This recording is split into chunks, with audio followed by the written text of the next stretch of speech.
Hai semuanya, balik lagi sama calon sarjana. Saat suami Nazi mereka tewas ataupun kabur, para istrilah yang ditinggal sendirian menghadapi kemarahan dunia. Dan gak sedikit dari mereka nih yang nasibnya setelah perang berakhir tuh malah berujung mengenaskan ya. Mari kita beda yuk bagaimana detik-detik terakhir para istri pemimpin Nazi ini berakhir teman-teman. Hai aku Jenny, yuk kita bahas. Nomor 9. Amy Goring. Punya julukan The High Lady of the Third Reich, harusnya sih bikin Amy Goring, yaitu istrinya Hermann Göring yang jadi orang keduanya Hitler itu bisa hidup ongkang-ongkang kaki aja ya. Apalagi di rumahnya dia tuh punya banyak koleksi seni dunia yang sering dipamerin kemana-mana. Meskipun aslinya koleksi itu hasil jarahan semua ya. Nah berhubung roda hidup itu berputar, setelah Jerman kalah pada tahun 1945, hidup ala prinsesnya Amy pun langsung berhenti total. Dia ditangkap sama Amerika, lalu hartanya tuh disita sampai habis nggak tersisa. Terus sempat ditahan 1 tahun di kamp kerja paksa dan karirnya sebagai mantan artis pun juga nggak bisa dipakai karena di blacklist dari bidang apapun. Gila, dia emang selamat sih, tapi kekayaan dan juga hidup mewahnya jangan harap. Ujung-ujungnya Amy cuma bisa bertahan hidup dari belas kasihan doang, atau kalau enggak nih, cuma dari donasi sisa pendukung Nazi yang masih setia aja ya teman-teman. Bahkan entah karena malu, takut, ataupun gimana, tapi sosialita yang tadinya foya-foya setiap hari itu mendadak langsung mendekam di dalam rumah doang dong.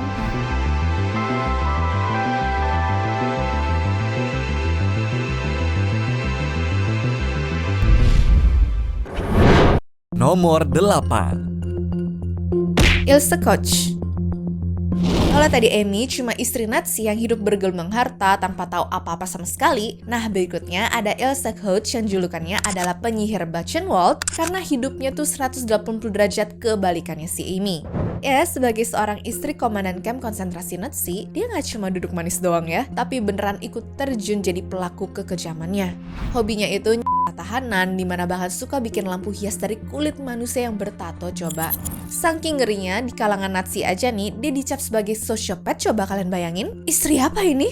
Nah menariknya, pada tahun 1947 dia divonis seumur hidup, tapi sempat ada plot twist di mana hukumannya tuh dikurangi dan juga dia bebas sebentar ya teman-teman. Dunia jelas langsung ngamuk dong. Untungnya keadilan bekerja.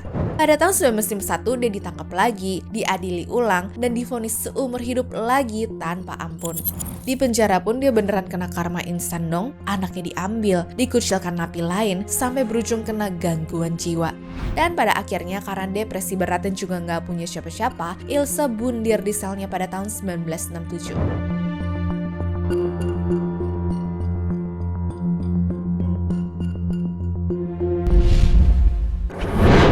Nomor 7. Gerda Bormann. Berikutnya ada Pick Me Girl level ekstrim. Istri dari Martin Bormann atau tangan kanannya Hitler ini, saking fanatiknya sama ideologi Nazi, dia tuh rela loh dimadu alias ngizinin suaminya selingkuh sama aktris lain. Ini semua demi memperbanyak ras Arya. Toxic relationship-nya benar-benar next level kan? Tapi semenjak Jerman kalah pada tahun 1945, hidupnya langsung hancur lebur. Suaminya hilang yang diyakini tewas waktu kabur, dan Gerda terpaksa lari ke Italia Selatan sambil nyeret anak-anaknya. Di sana karma seolah datang menjemput. Dia didiagnosa kanker perut ataupun rahim parah yang membuatnya meninggal pada bulan Maret 1946 dalam kondisi kesakitan dan juga sendirian, sangat jauh dari kemewahan yang dulu dia agung-agungkan. Bagian paling tragis sekaligus ironis adalah nasib anak-anaknya. Mereka semua berujung diadopsi sama pendeta Katolik yang kemudian setelah dewasa, anak sulungnya secara terbuka mengakui kejahatan ayahnya sendiri.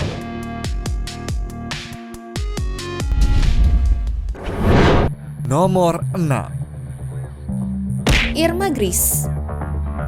Usia cewek yang satu ini mah emang baru 20 tahun doang ya guys pada waktu itu. Tapi kelakuannya, wah udah nyaingin iblis deh. Julukannya aja nih The Hyena of Auschwitz, coba kalian bayangin.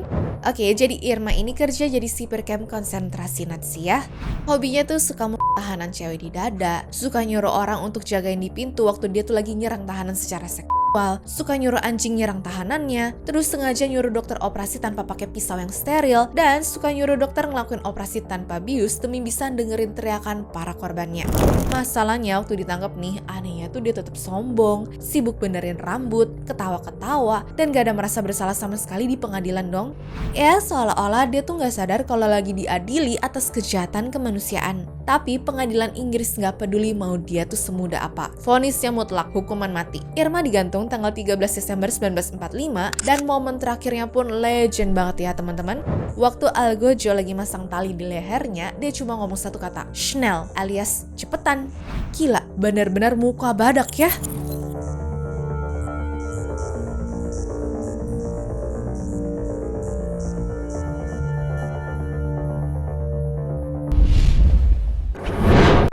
Nomor 5. Bridget Frank.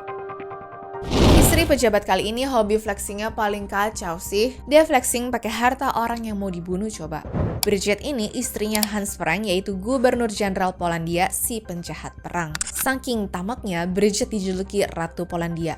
Bayangin waktu warga lagi antri makanan karena kelaparan, Bridget ini malah asik keliling ghetto Yahudi naik mobil dinas untuk menjara perhiasan dan juga mantel bulu binatang dari para korban.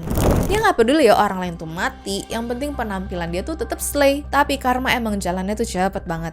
Pada tahun 1946, suaminya tuh dihukum gantung dan hidup Bridget pun langsung downgrade drastis, dimana dari nyonya besar menjadi janda miskin yang harus berjuang sendirian. Dan menariknya, anaknya sendiri yaitu Nicholas Frank bukannya membela ibunya kayak anak berbakti pada umumnya, anak ini waktu udah besar malah nulis buku yang nge-spill semua kebusukan ibunya.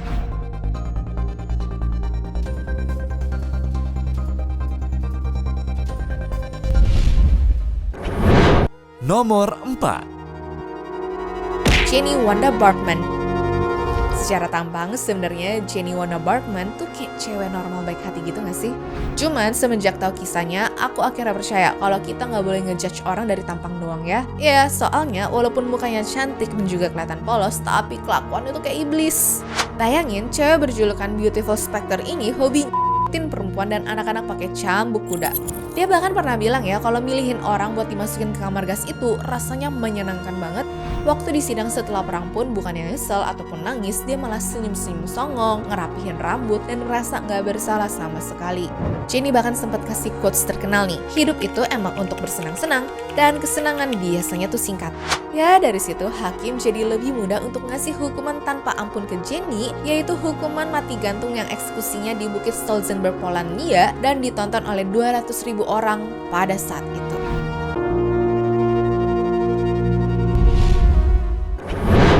Nomor 3. Henriette von Schirach. Tumbuh dewasa di zaman Hitler sama tumbuh dewasa bareng Hitler tentu beda banget kan?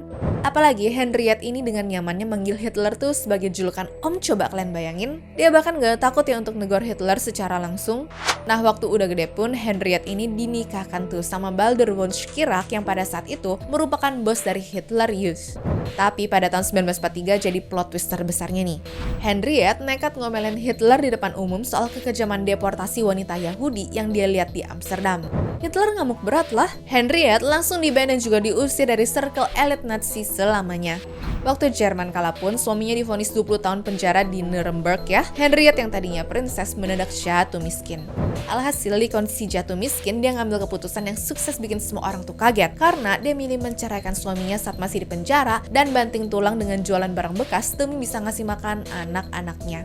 Gila ya, dari yang tadinya anak emas, mendadak nih langsung berubah jadi rakyat jelata dong.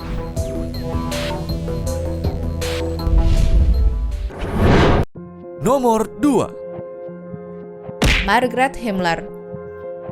Tipikal orang yang hidup dalam denial tingkat dewa, ya Margaret Himmler ini alias istri dari bos SS Heinrich Himmler. Selama perang dia menikmati banget tuh ya jadi istri yang punya fasilitas mewah dari hasil jabatan suaminya. Nah masalahnya setelah perang kelar dan suaminya mutusin untuk bundir, nasibnya tuh anjlok parah. Udah dikhianati sama temennya sendiri, lalu dikasih ke pihak Amerika Serikat dan dijeblosin ke kamp pekerja juga lagi. Lucunya nih, dia ngeluh habis-habisan dengan bilang kalau dirinya diperlakukan kejam di sana. Padahal fasilitas dia itu jauh lebih manusiawi dan juga mewah dibandingkan neraka kamp konsentrasi yang dibuat suaminya itu dong. Waktu bebas setahun kemudian, bukannya tobat nih, dia malah makin jadi ya teman-teman. Dia tetap merasa kalau Nazi itu korban gak berdosa dan sekutu itu penjahat. Dia nolak realita dan cuma mau gaul sama lingkaran neo-Nazi. Dan karena kena sanksi nggak boleh kerja serta nggak dapat uang pensiun, masa tuanya habis dalam kemiskinan dan kesepian sampai akhirnya meninggal pada tahun 1967.